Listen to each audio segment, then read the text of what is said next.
Bonjour, je suis Martine Brisson, bienvenue.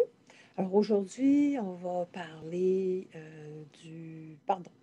Et oui, peut-être qu'il y a des gens que vous avez besoin de pardonner, parents, un frère, une sœur, membre de la famille,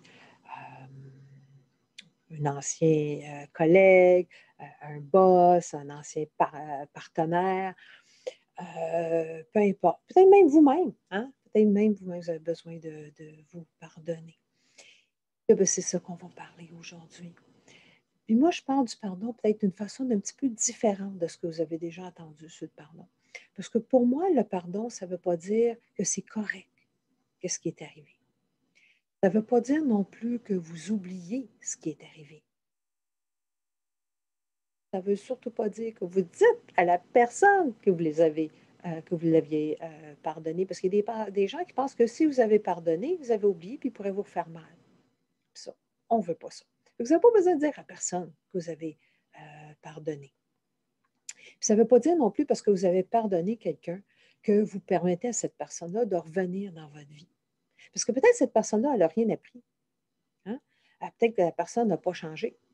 Donc, ça ne veut pas dire que que vous permettez à quelqu'un qui n'agit pas comme il faut de revenir dans votre vie. Parce qu'en fait, le pardon, c'est un cadeau que vous faites à vous-même. C'est quelque chose qui vous libère, vous. Souvent, j'utilise l'analogie, comme tu sais, dans les comics, ils montrent toujours des bandes dessinées, ils montrent toujours un prisonnier avec un gros boulet de canon au pied. Alors là, pardon, ce que ça fait, c'est que ça coupe le boulet de canon afin que vous puissiez aller de l'avant dans la vie, sans que ces vieilles choses-là viennent vous embêter dans votre présent. Hein? Puis il faut dire aussi que nous-mêmes, des fois, on a fait des choses pas correctes. Hein? Peut-être sans faire exprès, plus souvent qu'autrement, on peut avoir blessé quelqu'un aussi. Alors, c'est la même chose pour l'autre personne. En fait, quelque chose. Parce que les gens vont agir selon leur niveau de conscience. Alors, au niveau de conscience où ils sont à ce moment-là, ce qu'ils font, ce qu'ils disent, ça a de l'allure dans leur tête. OK? Sinon, ils ne le feraient pas. OK? Euh, et puis là, ils se réveillent, ils disent, oh, peut-être que je n'aurais pas dû faire ça. Mais c'est la même chose pour nous. Fait que ça ne nous donne rien à nous aussi de se flageller pendant des semaines ou d'avoir tout plein de culpabilité, tout plein de honte. Ça ne donne rien. Ça ne donne rien. Ça vous fait souffrir pour rien. Par exemple, vous avez probablement appris quelque chose de, de, de cet épisode-là. Et à partir de maintenant, vous allez probablement agir et parler d'une façon différente.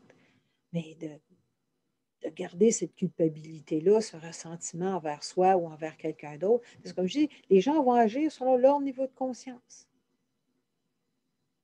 Pour eux autres, ça avait de l'allure à ce moment-là. Puis si la personne n'a pas de remords ou elle a tout pas changé, vous pouvez quand même pardonner. Mais ça ne veut pas dire que vous mettez que cette personne-là, elle doit revenir dans votre vie. Parce que quand on garde tout ce ressentiment-là là, à l'intérieur de nous, les impacts sont 100% sur nous. 100% sur nous. Ça a un impact sur la haute pression. Ça a un impact aussi quand on a tout ce ressentiment sur nous, quand les gens se mettent à ruminer, à avoir beaucoup de ressentiment, toutes les hormones de stress aussi sont pompées dans notre corps. Puis ça cause l'anxiété. Pour certaines personnes aussi, même la dépression. C'est pas l'idée du siècle de garder tout ce ressentiment-là à l'intérieur de nous.